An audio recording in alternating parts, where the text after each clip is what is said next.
UPC. NUPC. UPC.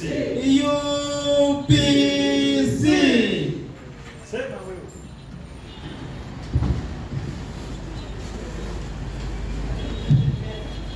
Original of the party, Comrade Bakari Bin Chidongo, Mr. Kamsa. We have the head of the Geology Research and Recommendation Department, Comrade Ranga Christopher. He's the newly elected chairperson of Kambodia PWD on UPC ticket. Congratulations. We have our colleague, Caroline Jingo, and among the members of UPC in the House. Madam Spokesperson, you must welcome. I'm the spokesperson. My job is very small this morning. First of all, welcome to the party headquarters.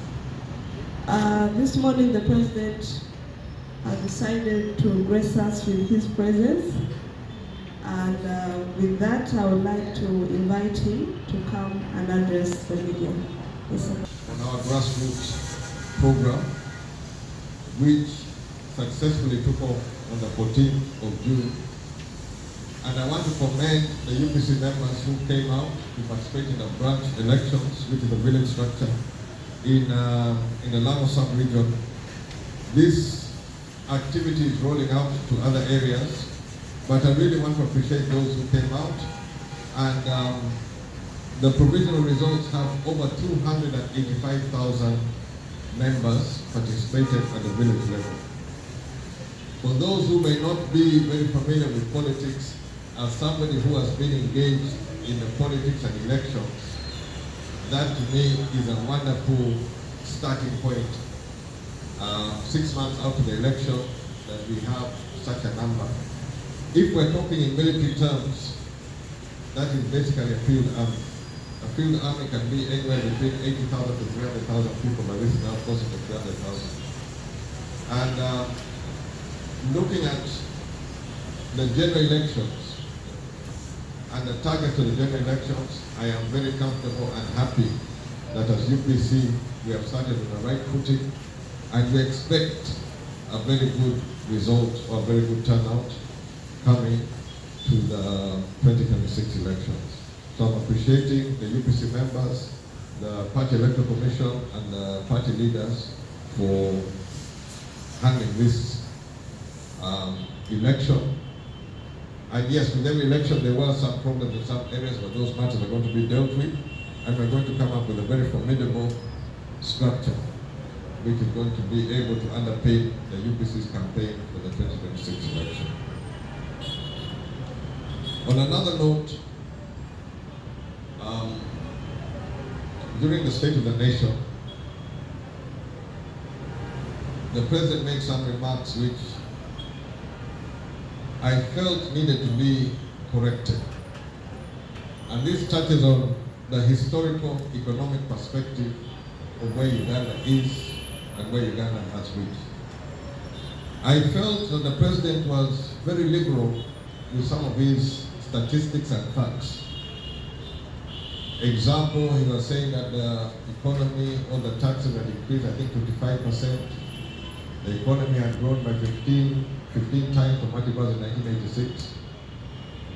I am here to put on record that those statistics are not true. One, for example, when you talk of the currency exchange rate, and somebody trying to be the father of the liberal economic activities which have taken place in Uganda, that is not true. On record, the first budget speech of NRM, they went for a fixed economy and they fixed the exchange rate at 1,400 shillings to the dollar. In 1987, they removed 2 zeros, so it became 14 shillings to the dollar. Today, in 2026, it is now 3,600, 3,700 shillings to the dollar. If you calculate how much loss the shilling has lost to the dollar in the 38 years of NRM, all of these figures need to be revised. Because if your shilling has lost maybe 26,000% to the dollar in 38 years, can you really say that your economy has grown 55 times if you're using the same figures?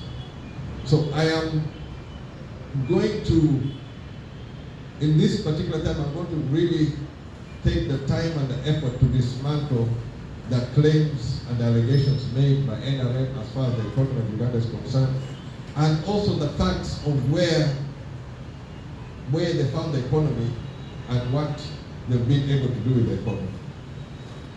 I can honestly tell you that the Ugandan economy and much of what exists in Uganda is because of UPC. And if it was not for UPC, when NRM came into government, if there were no programs like what was the UPC Revised Recovery Program, which then became the NRM's Rehabilitation and Development Plan, Uganda will be in a total mess. So it is on this basis that we are going to challenge NRM and their, I would say, quasi-economic theories on where we're supposed to go. And I want to make it a cornerstone of the campaign for 2026, and also to make sure that history is corrected. It has been 38 years where UPC has been accused of being a dictatorship, of being all sorts of things. I think we are now going to get our day to prove to all who care to listen that UPC cared for the country, UPC delivered for the country, and we are going to expose the NRM for what they are in that. As far as the economy is concerned, I would call them, in many cases, fraudsters who have fluked their way for these 38 years. But now it's the time for the truth. We'll see what comes out of this.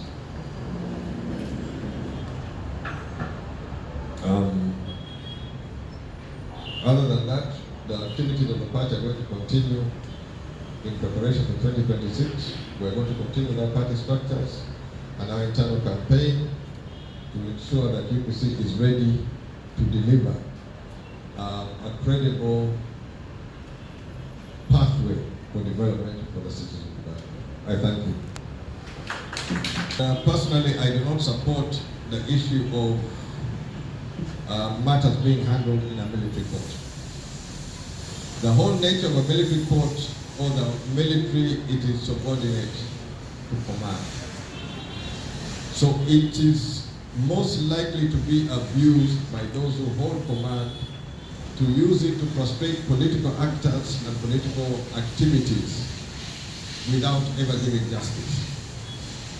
If you take the whole litany of political cases which have ended up with the military, in many cases they are never concluded, but somebody is going to lose a number of years, and as we're heading into a general election, it is not something which I feel will actually benefit and work in the interest of the citizens or in the interest of democracy.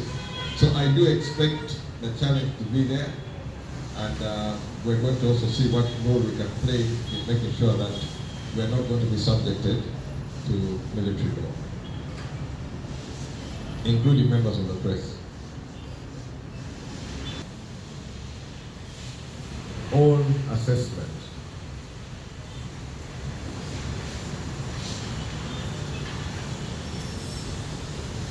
How would you put, or where would you put the military as far as your activities are concerned? I have a lot of respect for NBS since Kawempe.